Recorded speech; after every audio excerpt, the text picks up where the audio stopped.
Good afternoon, everyone. I'm Roy Gardner. I'm the director of Stetson's Institute for Biodiversity Law and Policy at Stetson, and it's a pleasure to welcome you to our first Edward and Bonnie Foreman Biodiversity Lecture of the spring semester.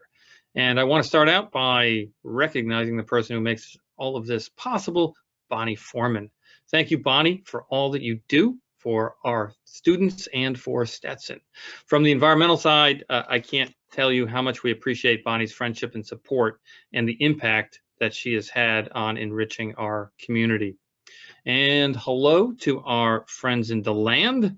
This program has been approved for cultural credit for undergraduate students at the DeLand campus.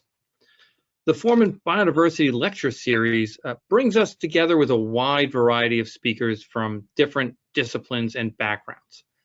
And what I like about the series is it's generally not just a series of one-off lectures. Rather, the series has created connections and collaborations from amicus briefs that we have filed with the National Wildlife Federation in the United States Supreme Court to internship opportunities for students, including with the Wildlife Trust of India. I thought it was particularly appropriate to invite today's speaker, Eve Samples, because this week marks the 50th anniversary of the signing of the Ramsar Convention on Wetlands. This Wetlands Conservation Treaty was signed in Ramsar, Iran on February 2nd, 1971. So in some places, February 2nd is celebrated as Groundhog's Day. The rest of the world celebrates it as World Wetlands Day. Indeed, today's program has been registered as an official World Wetlands Day event with the Ramsar Secretariat, which is located in Switzerland. So welcome to those of you who may be joining us internationally. There are 171 countries that have joined the Ramsar Convention, including the United States. When joining, a country must designate certain areas as wetlands of international importance, known as Ramsar sites. The iconic Everglades National Park was among the first Ramsar site designations in the United States. And Eve Samples works to preserve, protect, and restore the Everglades. She is the executive director of Friends of the Everglades, a nonprofit founded in 1969 by Marjory Stoneman Douglas. Marjory Stoneman Douglas, of course, wrote The Everglades, River of Grass, which opens with the line, "There are no other Everglades in the world." Prior to joining Friends of the Everglades, Eve worked as a journalist for 20 years, including roles as the statewide opinion editor for the USA Today Network Florida, as a local news columnist for Treasure Coast newspapers, and as a reporter for the Palm Beach Post and Pittsburgh Post-Gazette. She is a native Floridian from Miami and a graduate of UNC Chapel Hill, where she received her BA in journalism. Eve joined Friends of the Everglades in early 2020, recognizing an opportunity to meld her passion for environmental journalism with the organization's legacy of grassroots advocacy and education. I've had the opportunity and pleasure to work with Eve on the Policy and Science Committee of Friends of the Everglades, and we are really very grateful that she could be with us today. So I'm going to turn this over to Eve for the lecture. There'll be an opportunity for questions and answers, question and answer session afterwards. But please welcome Eve Samples, and thanks so much for joining us. Thank you, Professor Gardner. It's a real pleasure to be here today to talk about my favorite topic, the River of Grass and Marjory Stoneman Douglas's legacy, because it's incredibly important these days. So looks like my screen stopped sharing. Should I switch something up here? It's still sharing. Looks like you're There okay. we go. There we go. We're back. So thank you again. I also just want to more broadly thank Stetson for its commitment to environmental issues through this lecture series that Bonnie Foreman has made possible, and also the commitment of its Institute for Water and Environmental Resilience at the campus in DeLand. Really just thrilled to see so many young people, students and faculty dedicated to issues that Marjory Stoneman Douglas started writing about back in 1947. So with that, I think we're going to have a great conversation today. I'll give a presentation for the next half an hour, maybe 40 minutes, and then I welcome your questions about our work, our legacy. So as Professor Gardner mentioned, we were founded in 1969 by Marjory Stoneman Douglas, and we were actually founded to stop a giant jet port that was to be built in the middle of the Everglades, and I'm going to tell you a bit more about that momentarily. Our mission is to preserve, protect, and restore the only Everglades in the world, and we're a 501c3 nonprofit.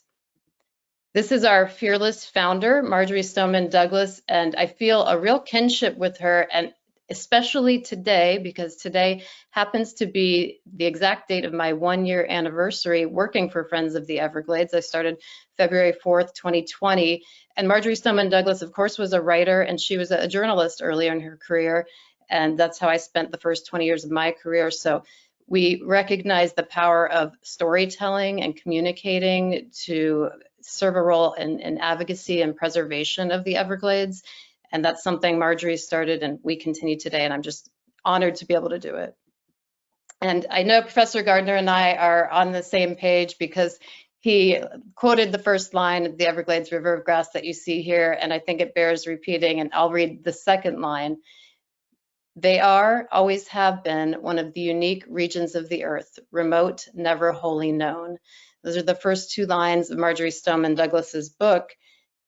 And when we talk about the Everglades, I'd like to orient us a little bit to today's discussion, because some folks think of Everglades National Park down at the southern end of the map there when you hear the word Everglades, but it's actually an 18,000 square mile greater Everglades system that stretches all the way up to the chain of lakes near Orlando, just east of your campus at Stetson Law, and all the way down to Florida Bay. And Friends of the Everglades is really focused on this entire system and the repairs that need to be done to the system that was replumbed decades ago. We're going to talk about that too. More than 50% of the historic water flow of the Everglades has been diverted over time. So Marjory Stoneman Douglas founded Friends of the Everglades in 1969, as we mentioned, to stop the construction of a jet port that was planned near Everglades National Park. And this is really one of those Florida stories that reminds you why we're engaged in advocacy and conservation work today, because bad ideas have not stopped popping up. This was a really notable one, so notable that Marjory decided she needed to create a group to help fight this Everglades jet port. And as you can see here from this New York Times story in 1970, she and other environmentalists were successful in blocking it, but not until one runway was built. And this is actually a Google Earth image of the one runway, two, I suppose, that was built at the Everglades Jetport and remains in the Big Cypress area. So it's a monument to Florida's follies in a sense, and a really tangible reminder that victories are hard won in our efforts to preserve what's left of the greater Everglades ecosystem. And while this really stands out as a blemish on the system, when we look at it, we can think of how much worse it could have been. And that's part of what propels us to keep going. So this is what we're fighting today. And this is the topic of today's conversation. Toxic algae blooms have plagued Florida and the greater Everglades ecosystem for more than a decade, decades really, but they've become really acute in the last 4 to 5 years. There was a terrible bloom in 2018 that plagued both the east coast and west coast of Florida and emanated from Lake Okeechobee. And we're going to talk about potential solutions and what progress we've made. So there are multiple fronts to this water crisis we're talking about, and the green slime that you saw in the previous picture. There's Lake Okeechobee, where toxic algae blooms have originated, And that 730 square mile lake has a real problem with nutrient loading, which contributes to toxic algae blooms. There's the Caloosahatchee Estuary, which connects to the lake to the west, and algae blooms from the lake are discharged into the estuary when the lake gets too high. The St. Lucie River to the east connects to the lake and also has the same problem. And it has been identified as an area where there's a cluster of non-alcoholic liver disease that's linked to toxins in that algae, which we'll talk about more. And then finally, the crisis down in the Everglades is more familiar to many people because the Everglades has been starved for water for many decades, going back to the original disconnection of the River of Grass. And Florida Bay, just south of the Everglades, suffers from hypersalinity because it doesn't get that flow south. So let's take a look at a map of what all of this looks like. I'll use my pointer here to illustrate. So the historic flow into the Everglades originated with the chain of lakes, meandered down to the Kissimmee River, into Lake Okeechobee, and then broadly and slowly flowed down to the southern Everglades and Florida Bay, as we were talking about. Unfortunately, in the early 1900s, leaders in Florida, including former Governor Napoleon Bonaparte Broward, thought it was a good idea to drain and conquer the Everglades, if you will, in the name of development and progress. And so canals were cut to drain Lake Okeechobee east and west. The Everglades agricultural area was built south of the lake. And unfortunately, the River of Grass was disconnected. And that's something we continue to work to fix today. And the picture on the far right is what we hope will be restored flows eventually when a whole suite of projects is completed. And we'll talk about that more in a bit. And you can see in this restored flows image on the right, the arrows east and west no longer exist because hopefully we'll send enough water south that we won't have to send unwanted water east, and we'll only send beneficial flows west, which are minimal. So these images, every time I look at them, I'm alarmed all over again. First of all, that Floridians are recreating in water that contains blue-green algae, cyanobacteria, which is known to be toxic and was confirmed in the 2018 bloom to be many times more toxic than the World Health Organization and the EPA recommend. So that's the problem, and it's alarming. But let's talk about why it's happening. So I'm going to break it down rather simply, and I'm happy to go into more detail later, but it's really two reasons: water management and pollution regulations, or a lack thereof. So let's start with the first.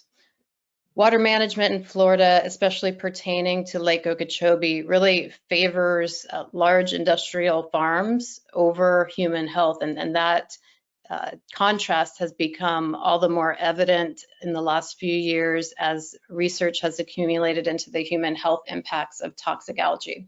So what does that look like exactly? Water management in Lake Okeechobee. So Lake Okeechobee tends to be held in the dry months, and the controlling agency here is the Army Corps of Engineers, which develops a lake plan and is working on a new one that I'll talk more about in a bit.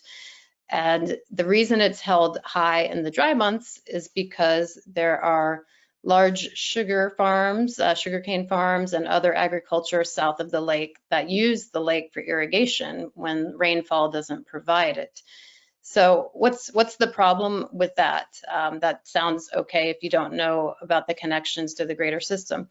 Well, the problem is when the rainy season comes along June 1st and the lake is very high, the Army Corps of Engineers gets concerned, understandably so, about the integrity of the Herbert Hoover Dike that surrounds the lake.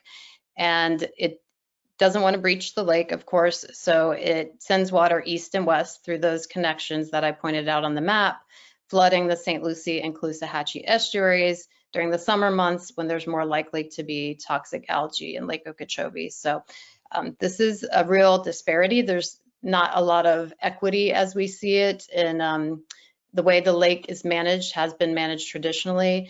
And there's some hope on the horizon that this could change, which I'll discuss later. And just a quick note, you know, we haven't seen these blooms for the last 2 years. 2019, they didn't occur, and the lake was actually held lower in the winter months. And in that case, U.S. Sugar, one of the 2 largest sugarcane companies in the country, responded by suing. So this is something that Sugar works to preserve. It's in their interest. And this is what we get from current Lake Okeechobee management. This is the St. Lucie Lock and Dam. It connects the canal, the C-44 canal, also known as the St. Lucie Canal, to St. Lucie River, which flows into the city of Stuart. And that's actually where I live, where I'm sitting right now. And this is right at the Lock and Dam in 2018. But if you would have walked through downtown Stuart and looked across the river in 2018, you would have seen a similar color water at certain marinas. So really concerning, really noxious smells coming from this stuff. It's intuitively bad, and the science now backs that up. So that's the water management part of the problem. What about pollution regulations? Well, in Florida, there's a long history at the state level of relying on a presumption of compliance.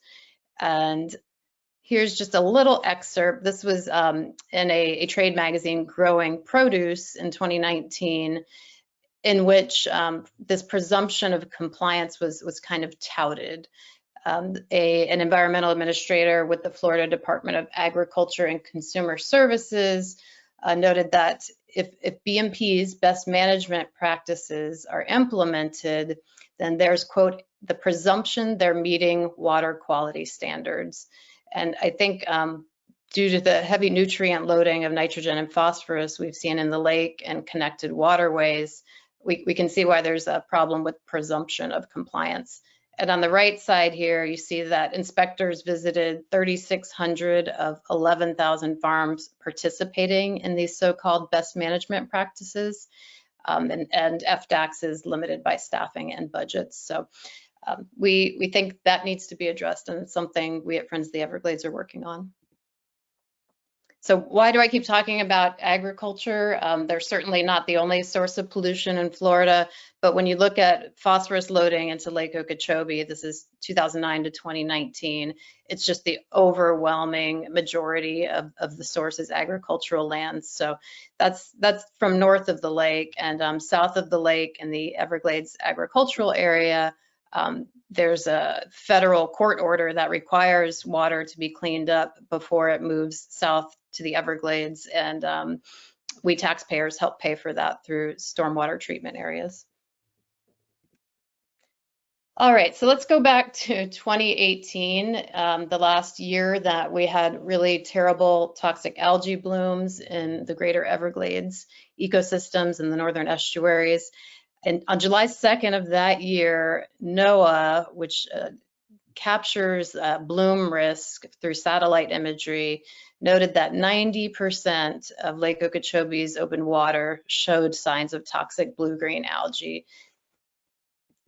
And those toxins did, in fact, materialize, and they were released west to the Caloosahatchee River. 400,000 gallons of blue-green algae was removed just from Lee County in 2018, and that's only what was removed. Much more remained, and the stuff can be suspended in the water column. It's present sometimes when you can't even see it. And unfortunately, in Southwest Florida, red tide blooms compounded the crisis there. So what we got in 2018, and I apologize to anyone who's eating their lunch while watching this, was the biggest beach cleanup in Lee County history. A lot of the marine casualties were resulting from red tide, but there's increasing scrutiny of this confluence of red tide and blue-green algae, also known as cyanobacteria, and what happens when the toxins from the two intermingle. So it's entirely possible that one compounded the other, and Lake Okeechobee discharges played a role in both, certainly in the cyanobacteria blooms, and they're believed to have played a role in red tide. I won't read all of this to you, but this is just a quick kind of difference chart between red tide and blue-green algae. Red tide is naturally occurring to start with, but it can be intensified by man-made pollutants. I heard a great analogy the other day. Someone said, red tide is like a stray animal. It sticks around if you keep feeding it. And the man-made pollutants that come out of Lake Okeechobee down the Caloosahatchee River into the Gulf of Mexico are believed to feed red tide. And when we're near red tide, and this may be familiar to many of you on the west coast of Florida, respiratory concerns include breathing irritation. There's also neurotoxic shellfish poisoning to be concerned about. Blue-green algae health threats are a little different.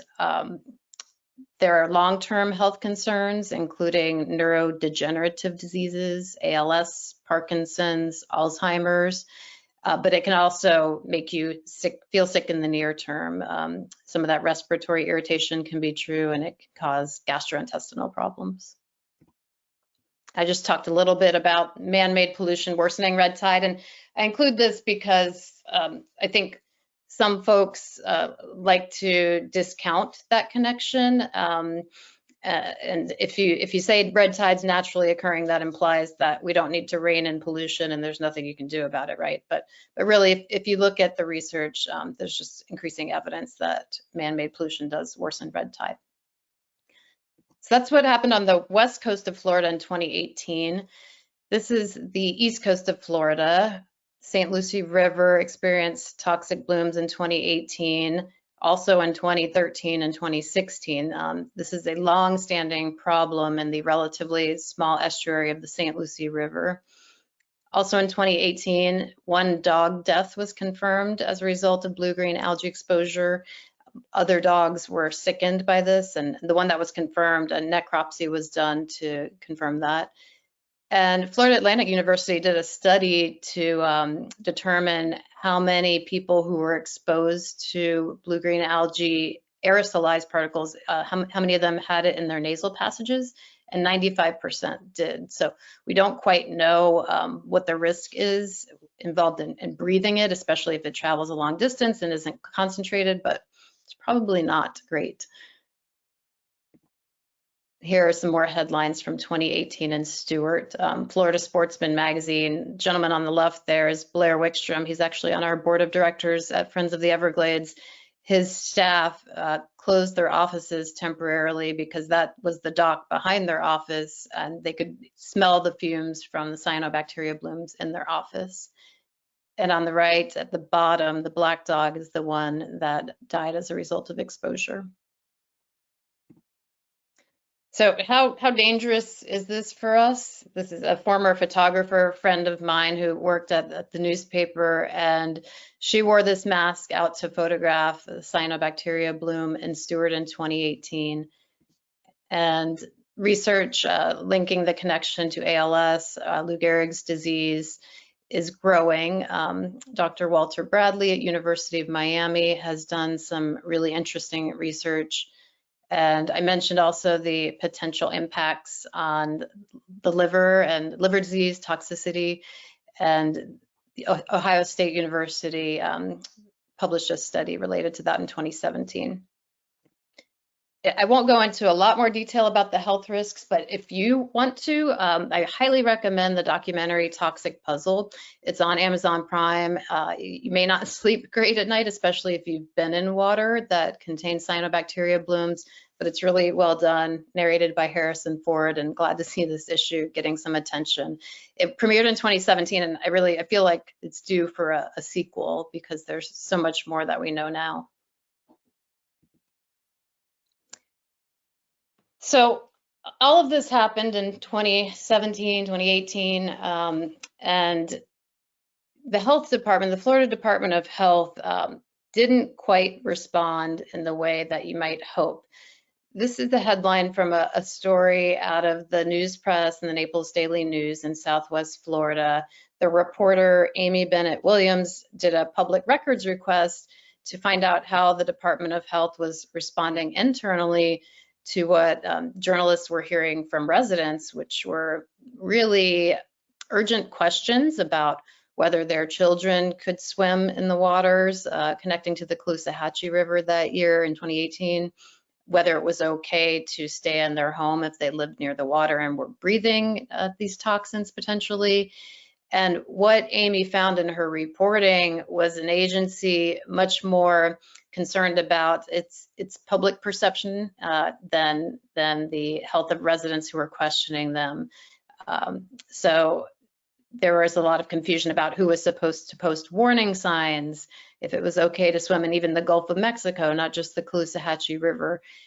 So the Department of Health has made some strides since then, and we are seeing more warning signs, literally warning signs posted, but they still aren't widely posted at all sites vulnerable to blooms. And it really does seem that the state of Florida needs to have a more comprehensive approach to notifying the public when blooms are present. There's an online blue-green algae dashboard that the state has now where you can go and search by site. But if you're a family wanting to go out on the water, go paddle, hop on your jet ski as the gentleman was in that picture, you may not be that proactive and go look for it. So we think it's imperative that the state and our public health officials go to the public with these messages and make it easy rather than having the public seek it out where they may not know risk is present. We have a great hurricane warning system in Florida, and certainly I have to think we can develop a great algae warning system too. So we talked about the last 2 years just briefly. 2019 and 2020 were better. Why? 2019, the Army Corps of Engineers did make a concerted effort to manage Lake Okeechobee better. It held the lake lower during dry months. 2020, I have to say it was really Mother Nature. We had a very dry spring and summer, and just by the skin of our teeth avoided discharges during the wet season last year. And in the fall, you might recall Tropical Storm Eta really doused the state of Florida late in the season. And we did get some late season releases into the late fall and early winter months from the lake to the St. Lucie and Caloosahatchee. But because it hadn't happened all summer, we didn't see the toxic algae blooms that we had seen in 2018. So that's a good thing. However, it's left us in a position as we sit right now where the lake is a couple of feet higher than the Army Corps would like it to be for this time of year. So if we get to June 1st this year and the lake is still quite high, we could have a bad summer again. So I just wanted to repeat this point that the Everglades and Florida Bay need the water. We struggle with where to put all this extra water during the wet season in Florida, and there's a really obvious answer. In fact, Marjorie Stoneman Douglas wrote about it all those years ago, and we really need to reestablish those connections to send clean water south from Lake Okeechobee down to the Everglades and Florida Bay. And here's the map. So just a reminder of what we're working to restore, and it's that image on the far right. So we at Friends of the Everglades, we advocate for a three-pronged solution. The first part is infrastructure, and that's a really wonky term, but what it means is water storage and treatment. Much of this was outlined in the Comprehensive Everglades Restoration Plan that was approved 20 years ago when Bill Clinton was president. Unfortunately, there are 68 projects in that suite of SERP, as it's known, and I think one of them has been just completed, and it's a smaller one. So the vast majority of this work is not completed, but there is more momentum now, and many projects are underway to restore the system, send more water south, things like raising Tamiami Trail to get water under the road down to the park. And there are a couple of reservoirs connecting to the St. Lucie River and Caloosahatchee River that would store water. But even when this whole suite of projects is done, they won't automatically eliminate the Lake Okeechobee discharges to the northern estuaries. And that's why we think number two is so important, operations. So the Army Corps of Engineers, which gets input from the state and the water management districts, really needs to manage Lake Okeechobee to protect human health. And there is a new lake plan in the works. It's called the Lake Okeechobee System Operating Manual. It's supposed to take effect in 2022. There have been many, many meetings engaging stakeholders on what this plan should look like. I'm encouraged that the Army Corps is showing more flexibility than it has in years past. Some of its higher ups have publicly admitted that when they discharge Lake O water east and west, that they are moving toxins into communities. And just that public admission is important. And we're hopeful that it will be reflected in the new lake plan. But we're also not naive. We know that the large farms, Big Sugar south of the lake, has a really strong interest in preserving its water supply. So we've got to keep banging the drum for human health. And finally, water quality, enforceable pollution limits. I talked about that before, and these quote unquote best management practices and voluntary limits or voluntary measures just aren't cutting it. And I figured I should mention this since I'm speaking to an audience connected to a law school, that the legal action and the courts really have a role to play too. Friends of the Everglades has been engaged in some litigation over the years, and this headline is from a case that we were not directly involved in, but we certainly cheered the outcome. The Center for Biological Diversity and some other environmental groups filed suit related to the Endangered Species Act and pointed out the Army Corps of Engineers did not adequately account for impacts on endangered species when it discharged toxic water in 2018, and that its lake plan doesn't adequately address that, and a judge agreed with them. So we hope that the Army Corps will really make amends for that now. It won't fix the problem. Going through a couple of extra procedural hoops related to the Endangered Species Act won't completely fix the problem. We still need that new lake plan to be significantly different, but this was nonetheless encouraging. So let's talk about Governor DeSantis for a moment. You might recall that when he campaigned for office, the year was 2018 when he got elected, and that was also the year of these terrible algae blooms. So it was really top of mind for voters across the state in a way we hadn't seen before. So he wisely responded to that crisis, and I do think elected officials, the savvy ones, see that this is a bipartisan issue. Environmental causes are popular with voters, and I think voters are more educated than ever before, so it really can't just be lip service. They've got to follow through. So what has DeSantis done? When he first started on the job, early 2019, he, in his first days in office, rolled out a multi-part executive order on the environment. One of the things it did was create a blue-green algae task force. It also revived a red tide task force that also had existed before under a different name. He cleaned house at the South Florida Water Management District Governing Board. That governing board had previously been occupied by a lot of folks who were beholden to large sugar companies. There was a lease, they call it the midnight sugar lease, that was approved right before DeSantis took office, and that was undone. So those were good signs. However, the Blue-Green Algae Task Force has been meeting since 2019. It produced a consensus document in fall of that year with really good recommendations about water quality and operations and infrastructure, everything that we're talking about. And many of those solutions have not been acted upon. A few of them were incorporated into last year's Clean Waterways Act, Senate Bill 712, that the Florida legislature approved. They're related to some septic and sewer issues, but these core issues of enforceable pollution limits really were left unaddressed, and we think there's a lot more work to be done there. So that's what DeSantis is doing. What would Marjorie do? This is probably my favorite picture of Marjorie, who, by the way, lived to be 108 years old, and she was known to have an ounce or two of scotch every day at 5 p.m. sharp. So I don't know if that was the secret to her longevity. So other than have an ounce of scotch, I think Marjorie would impart this advice onto us.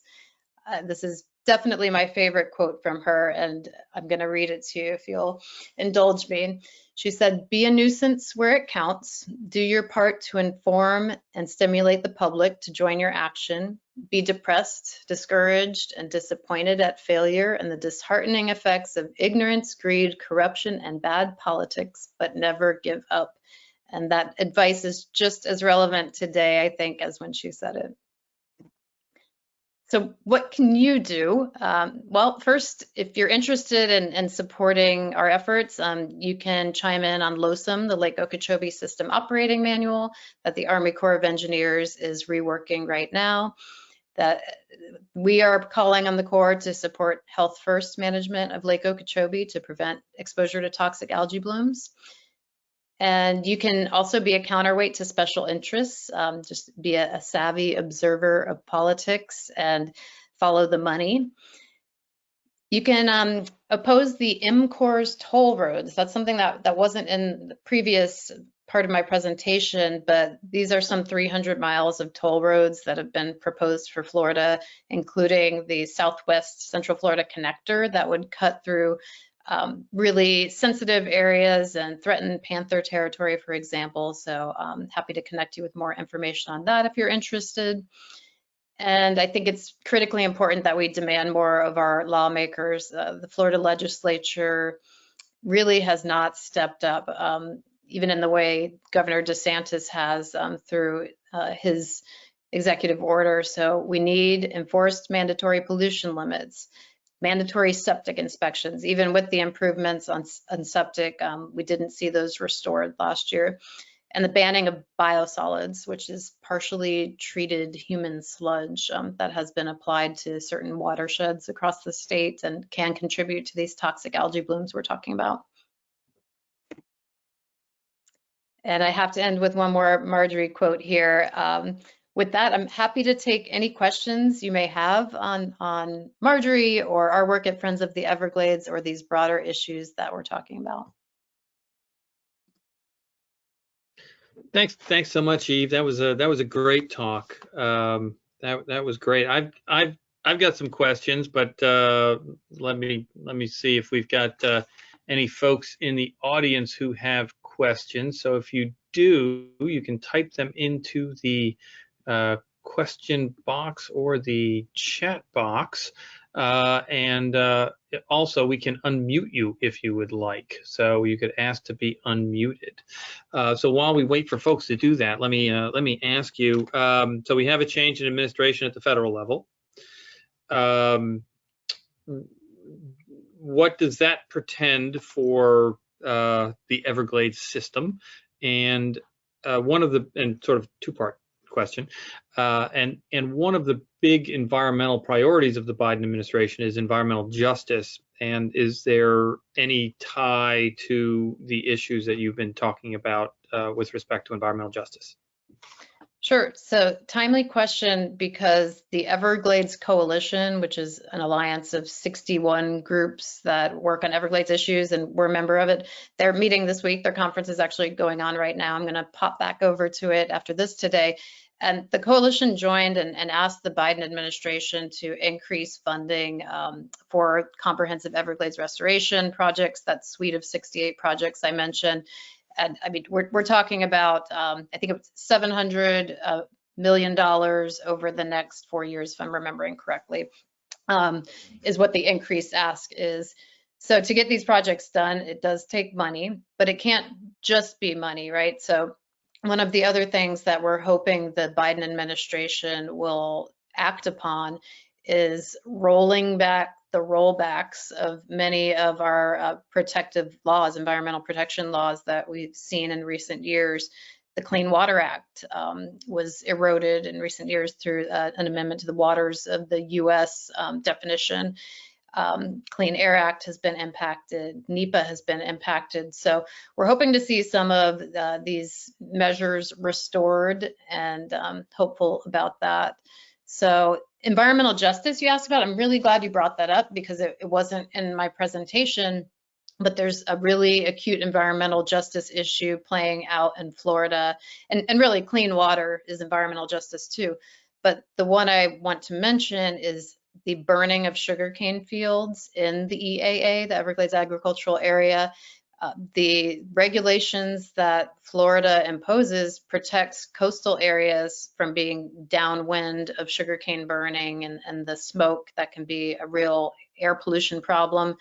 But Glades communities and residents aren't as well protected. So Friends of the Everglades has joined the effort of Stop the Burn, which is a campaign to bring better protection to residents of Glades communities from these sugarcane burns. And by the way, the Centers for Disease Control has called for a temporary, at least, halt to sugarcane burning and other agricultural burning amid COVID-19 due to the respiratory impacts of the pandemic and the respiratory impacts of burning. So I think environmental justice is definitely gaining overdue new prominence in the environmental movement as a whole.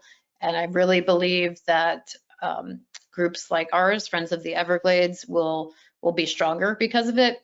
And when last year, when we were thinking a lot about this, we wanted to go back to our roots. And Marjorie Stoneman Douglas was working on environmental justice in the 1920s, believe it or not. She was writing about it in her column for the Miami Herald, and not just environmental justice, but justice in general. She wrote columns about how prison labor was an extended form of slavery, and she was a suffragist and a champion for women's rights. So we really feel that environmental justice is in keeping with our roots, and we have more work to do on it.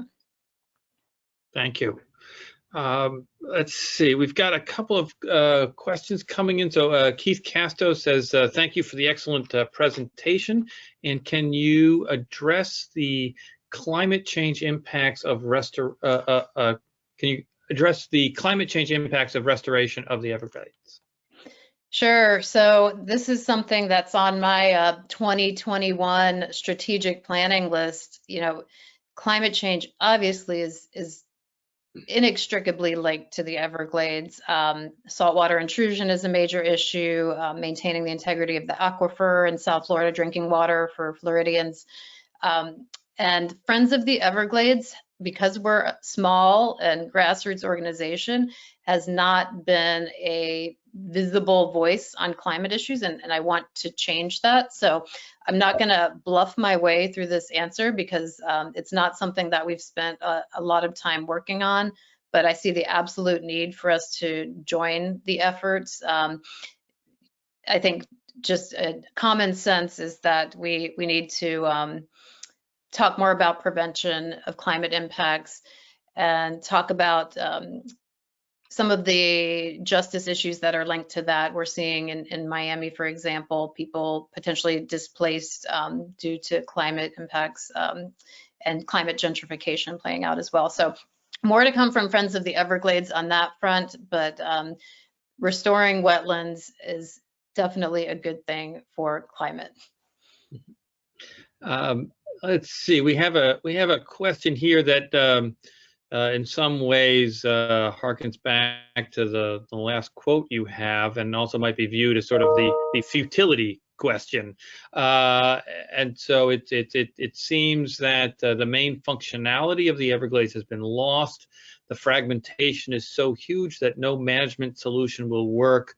Would you comment on that, please? This is something I think about a lot. There were images in the news in the last month or so of part of the Everglades agricultural area literally being dynamited by the South Florida Water Management District, and some folks were cheering those images, and it was really striking that we're celebrating this destruction in the name of restoration. So there is a disconnect there.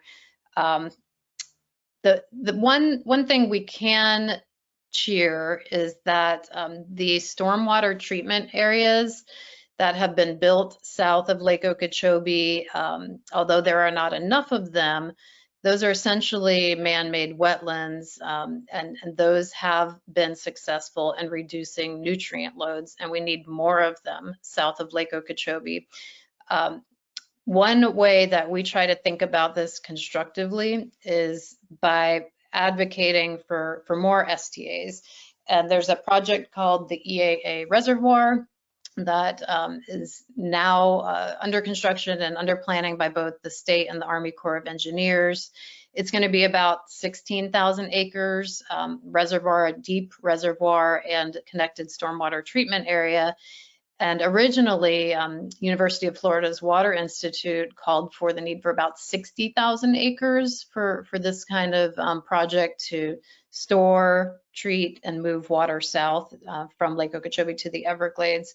So you can see we went from 60,000 to 16. So we commissioned some research, worked with a researcher from Florida Gulf Coast University to examine why that was inadequate. So we're pushing for more.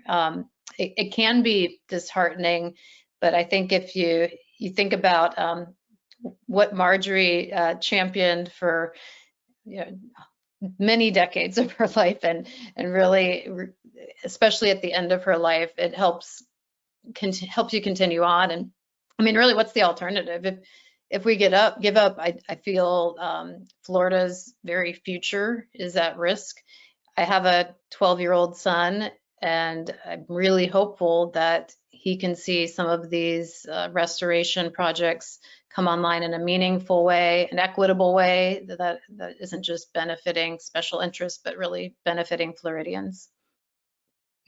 Yeah, thank you for that. I mean, in the environmental area generally, sometimes it can be discouraging, but I think if we do sort of step back and take a look at the long view and how far we've come since the 60s and 70s, we have made tremendous progress. It's not always a straight line, but we have made progress. And so another question is perhaps related to the answer that you just gave, talking about the stormwater treatment areas and how they can help reduce nutrients. Are there other key points that can be applied from what has been learned in the Everglades to other wetlands or other conservation areas? Well, I think the concept of stormwater treatment areas is not unique to the Everglades. There's a C-44 canal reservoir that's being built, and it is part of the comprehensive Everglades restoration plan, but there's an STA component to that. So yes, I think there's a lot to be learned that can apply to other systems. This is the greatest wetlands restoration project in the world. There's a great quote that's often misattributed to Marjorie because I think she repeated it, but it was actually a former executive director many years ago, Friends of the Everglades, and it says, saving the Everglades is a test. If we pass, we get to keep the planet. So there's a lot to be learned here. The somewhat scary part is that we're learning a lot of it as we go. For example, the Everglades Agricultural Area Reservoir that I mentioned is going to be 23 feet deep and have really tall berms around it, and the Army Corps of Engineers has never built anything to completion that deep. It is working on a similar project right now along the C-43 canal, but will that create more algae blooms when it has that depth? What will we learn from that? These are some expensive experiments in some cases, and just hope that we can use the science to guide them as well as possible. Mm-hmm. Mm-hmm. One of the issues I'm not sure we touched on so much would be on invasive species, and so there's a question. I'll read it to you. It says, "Hi, in Langarud, city of Iran, we have the problem of invading water hyacinth. Do you have any suggestions for a solution?" So I'm not necessarily asking you for a solution on that point, but if you could talk generally about some of the challenges that the Everglades has with respect to invasive species, both plants and animals, and what might be some steps for trying to resolve those issues.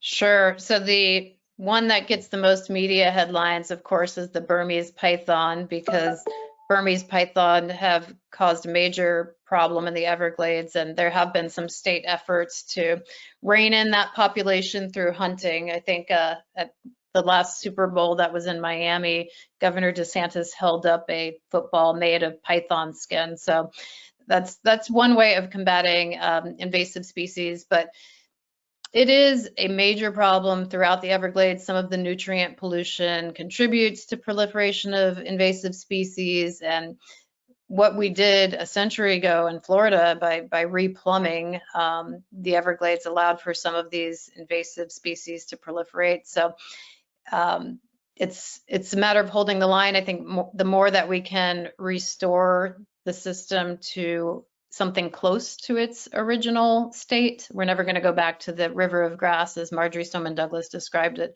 But the closer we can get, the better progress we'll make on that particular issue. Mm-hmm. And yeah, with respect to restoration,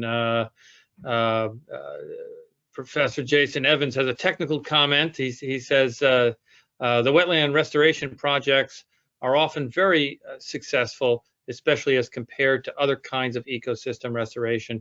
Keeping wetlands intact in the first place is better, but substantial restoration is feasible in South Florida wherever we don't have houses. Right. Yes. Can I just chime in on that real quick? Yeah. One thing that's important to mention is there was recently a transfer of wetland permitting, 404 wetland permitting from the Army Corps of Engineers, federal government, to the state of Florida. We're concerned about that because, first of all, the state of Florida doesn't have the best track record for protecting wetlands and the environment in general. And it was done in the name of efficiency of permitting. So we're keeping an eye on that. There's already been some legal action led by Earth Justice on that front. And to Jason's point, keeping wetlands intact seems to be the best strategy. Let's hold on to what we do have left. Yeah, I was personally concerned as well with the state assuming the Section 404 program. Under the Clean Water Act, states have primary responsibility for non-point source runoff, say from agricultural areas. And it seems to me that the state's resources would be better put to that use, focus on that rather than trying to take on new responsibilities. Let's see, I think we have one more question. This looks like I think a good concluding question. So it comes from Anna Landon, a student here at the law school, and she says, "Thank you for your presentation. Besides the Toxic Puzzle documentary, what other documentaries, podcasts, publications would you recommend to learn more about the unique issues that face the Everglades system?" Great question. I have a stack of books next to my desk here. So of course there's Marjorie Stoneman Douglas's River of Grass, and that's a Bible. I also have Tom Lodge's Everglades Handbook here, and there's a great biography of Marjorie Stoneman Douglas, Everglades Providence. The Swamp by Michael Grunwald is another good one. We did a live stream event with Michael Grunwald last year. So I would love to actually put together a reading list on our website because we get this question a lot, and that's just a start, but it's not comprehensive. I find reading about Marjorie is a really great entry into many of these issues because she wasn't a scientist, but she had many scientist friends, and she really studied the issues. So when you read about her analysis, it's more accessible in some ways, even if you're not a hydrologist, as I'm not. Yeah, I don't have a science background either. I've worked with scientists in a lot of different contexts, but I do think that's the way that we're going to make progress, where we can break down the silos and actually talk and communicate between the disciplines. And we need people who can translate between the policy and legal sectors and the scientific sectors, and you do a tremendous job doing that. So thank you very much for all of your efforts and your excellent work. Thank you. Yeah, Marjorie Stoneman Douglas's River of Grass changed the way that people view the Everglades, and there's such power to sharing that information and telling the story. And I'm encouraged by the question, what else can we read to do the same? So thank you for that, and to everyone for listening. All right. Well, thanks again, Eve, and thank you to everybody for joining us, and thanks to Damon and Stetson IT for helping us with all of the logistics. So please have a good day. We will send out an announcement about our next biodiversity lecture, which will be in a couple of weeks. It will be Ann Paul with Florida Audubon Society. So thanks very much, everybody, and have a good day. Thanks. Take care.